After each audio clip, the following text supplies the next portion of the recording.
Hi everyone, in front of me I've got a REALME Narzo 60 and let me share with you how to reset network preferences on this device.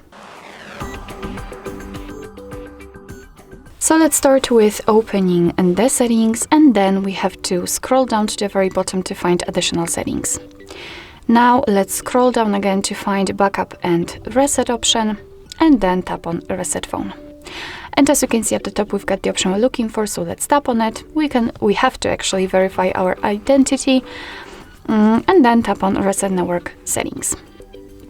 And as you can see, we've got this information, which means that we just successfully reset network preferences.